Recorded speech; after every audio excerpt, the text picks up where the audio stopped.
Digital আসক্তি কাটিয়ে নতুন প্রজন্মকে থিয়েটারমুখী করতে বসিরহাটে শুরু হলো ৩০০ ছাত্রছাত্রীর অভিনব নাট্য প্রতিযোগিতা। সীমান্ত থেকে সুন্দরবন ১১টি স্কুলের এই মিলন মেলায় শিল্পকলার মাধ্যমে মানুষ তৈরির পাঠ দিচ্ছেন বিশিষ্ট নাট্য ব্যক্তিত্বরা।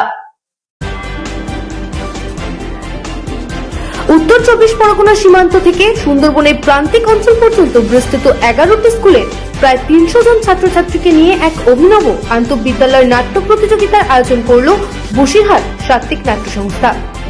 সংস্থার ২৪তম বর্ষপূর্তি উপলক্ষে বসিরহাট রবীন্দ্র ভবনে আয়োজিত ৩ দিনব্যাপী এই মহতী উদ্যোগের মূল কাণ্ডারী ছিলেন নাট্য ব্যক্তিত্ব চন্দন মুখার্জি, উৎপল ফৌজদার, তন্ময় মণ্ডল, সৌভিক সোম ও আফরা আহমেদ।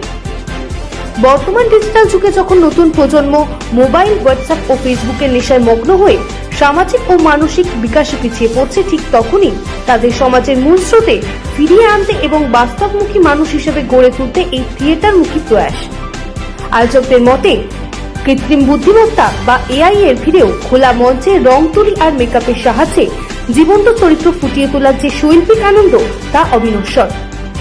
এই প্রতিযোগিতার মাধ্যমে ছাত্রছাত্রীরা কেবল অভিনয়ের পাঠই নিচ্ছেন না, বরং নাটকের মেলবন্ধনের মধ্যে দিয়ে বর্তমান সময়ে সাম্প্রদায়িক সম্প্রীতি রক্ষা ও পারস্পরিক ভ্রাতৃত্বের শিক্ষাও লাভ করছে।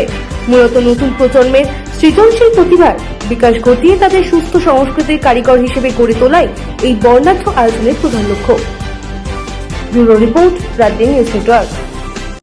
মানে আমাদের মতো সবাই হোয়াটসঅ্যাপ, ফেসবুক ইত্যাদি ঘাটাঘাটি করে, কিন্তু হলো এখানে যদি আমাদের মানে সেইগুলোকেই বাস্তবে যদি ফুটে তোলার চেষ্টা করা হয় মানে সবার সামনে নাটকের রূপে, তা সবাই হচ্ছে তোমার একটু মানে উদ্যোগী হবে, দেখতে আসবে।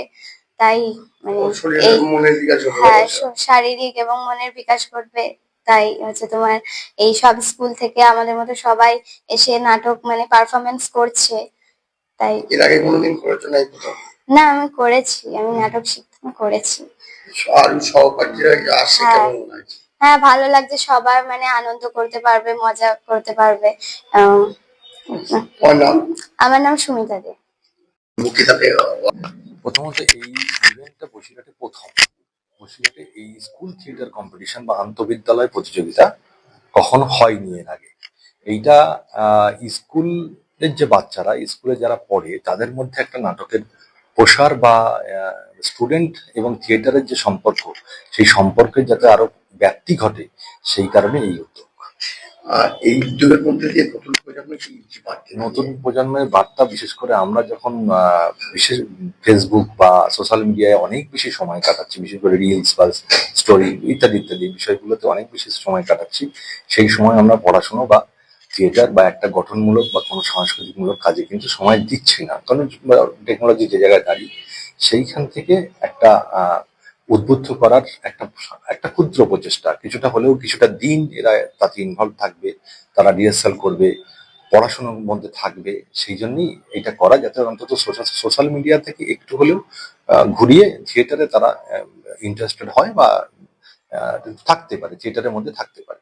গোটা বিশ্বে যখন এআই, থিয়েটার সবসময় বাস্তবমুখী, কারণ এটা একটা লিভিং আর্ট। আর্টিফিশিয়াল ইন্টেলিজেন্স অবশ্যই আছে, টেকনোলজিকে কোনোভাবেই অস্বীকার করা যাবে না, কিন্তু এই যে ইনস্ট্যান্ট দর্শক এবং যারা মঞ্চে অভিনয় করছে তাদের যে একটা ইন্টারাকশন হয়, ইনস্ট্যান্ট যে একটা বিষয়টা পাওয়া যায়, এটা তো এআই দিয়ে সম্ভব নয়। সুতরাং থিয়েটারের যে ডিমান্ড, যে চাহিদা, সেটা যেমন ছিল তেমন থাকবে, এটা আমাদের বিশ্বাস। না, ঠিক শেখানো নয়, আমরা ইনফরমেশন গুলো আগে অন্যান্য স্কুলগুলোকে দিয়েছিলাম, যে 11টা স্কুল পার্টিসিপেট করেছে বসিরহাট এবং সংলগ্ন এলাকা থেকে। তাদেরকে আজ 3 মাস আগে থেকেই ইনফরমেশনটা দেওয়া ছিল এবং তারা তাদের মতো প্রিপারেশন নিয়ে এই কম্পিটিশনে অংশগ্রহণ করেছে।